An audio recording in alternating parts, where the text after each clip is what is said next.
Hey everyone, it's Kathy from kathyzilski.com. And today I've got a little time-lapse video for you about my year-long album project that I call Scrapbook Your Year.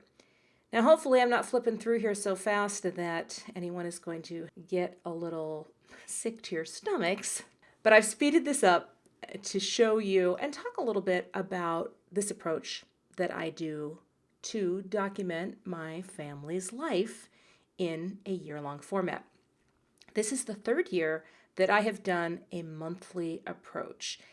And I switched to a monthly approach. Well, let me back up. I had done Project Life starting in 2011, and that lasted about 3 or 4 weeks, and then I fell completely off the pace. And then I waited until the next year, and I jumped into the Project Life approach full bore. And I loved it. And I did a complete album for 1 year. It filled up 2 binders, 2 giant 12 by 12 binders. And then the following year, I got into week 17, I think it was. And I thought, you know what? I just need something easier. And so I switched to digital.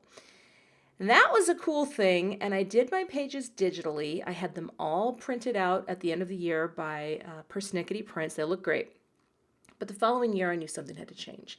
And the thing that had to change was I needed this to be less involved.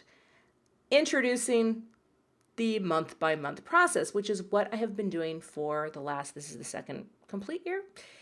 Yeah.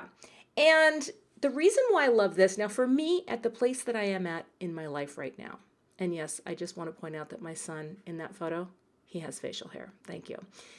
He's turning 18 in 2 weeks. Hold me.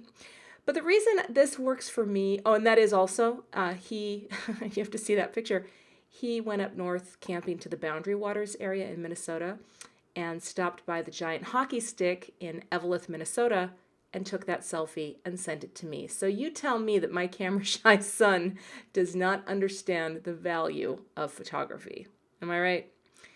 Anyway, the place that I'm at in my life right now as a fabulous middle-aged woman with 1 child in college and 1 child about to be a senior in high school, this approach of 4 pages a month, this works for me. Now, I'm going to say this because I feel like if Cole were 2 and Aiden were 5 again, I might need more pages to do something like this because there are so many little details that I wish I had from when they were little. But I didn't scrapbook when they were little. I started when my daughter was 6 or 7, and I didn't know. I didn't know that you could do something like this. So for those of you watching who might have yeah, Kathy, I've got little kids, and I've got more than you, and I've got details, I totally get that. But for me, this process, 1 month at a time, has been not only enough, but I really love it. Because at the end of the year, I print a book. And that book actually fits onto a shelf in my family room where I can look at it anytime. The binder or the book spine itself is about 1 inch and it takes up less space. The reality is, oh yeah, thank you. That picture of Cole, I drop it in and I think, yeah, that's gonna work. Then I get rid of it. You know, when I'm putting these pages in digitally, I change my mind a lot based on, yeah, this doesn't feel right. I tried really hard to get the little type box to show up, but I didn't want to do anything weird with it. So because it dropped out in the lightness of his shirt, I'm like, yeah, I'm going to move it.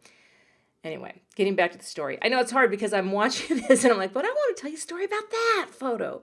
See, and that's the thing. That's what I love, regardless of how you do this project, right? Whether you're doing it traditionally in pockets and you love that process, or whether you're doing what I do, which is literally a no-frills, stripped down approach to memory keeping, I feel like this is just as valuable.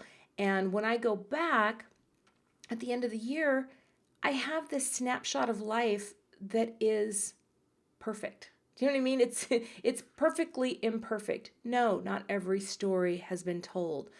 No, not every photo has been documented. My goodness, I take so many photos. I mean, even now, I may not take as many photos as I used to, but this month that I'm working on now started out at about 950 photos, and I narrowed it down to 500 or so by deleting, right, in my iPhoto library. And then I ended up using 26 of them. And some of you, that might make you get all sweaty and think, but what about all the other You know what? Totally fine. And again, I'm just looking for the snapshots that show a quick glance at life, not the complete picture. The complete picture, you know what? That's a hard one to pull off.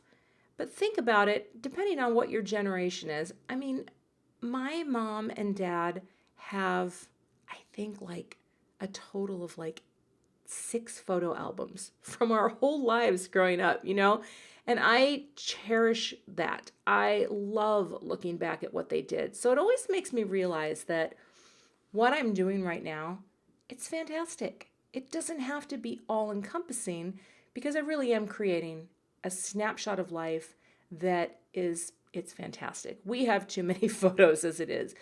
And I feel like this monthly approach does justice to these stories. And it's also easy for me. That's the thing too. You have to figure out what is going to work for you. What is, going to bring you joy. I feel like if you get stressed out from feeling behind on a scrapbooking project, then it becomes an obligation, and obligations aren't fun, right? Nobody wants to do something when they feel obligated to do it or stressed out. And so for me, this process eliminates the stress. The cool thing was too, and I'm gonna use that taboo word. I was behind on this. I hadn't done May and I hadn't done June, which is what you're seeing right now. But I knew if I had 1 hour per month that I would be able to sit down and do it. It just took me a while to get to it because I was working on other things. And once I had the time to do it, I thought, I'm going to record the process of June. Just, again, it's going by really quickly, but you can see how I think about photos. I don't have very many to choose from. I go over all the process of how I actually work this in my Scrapbook Your Year class, which is a self-paced. You can join it anytime. You get the templates, you get the instruction, and you get the philosophy behind managing large libraries and selecting photos that actually matter to you. But yeah, this process is so stress-free. And when I finish the months, I share them and I save these digital files for the end of the year when it's time to print. Here's the title or the final page, which I decided not to show anyone doing because I thought, yeah, you don't need to see the whole process. But this is Scrapbook Your Year. This is how I tackle 1 month at a time. I don't lose my mind in the process, and yet I still get to spend time with photos that I love and tell stories that matter. So just wanted to share that with you guys today. Of course, if you have any questions about this process that I do, don't hesitate to shoot me an email or leave a comment. Thanks, guys. Have a great day.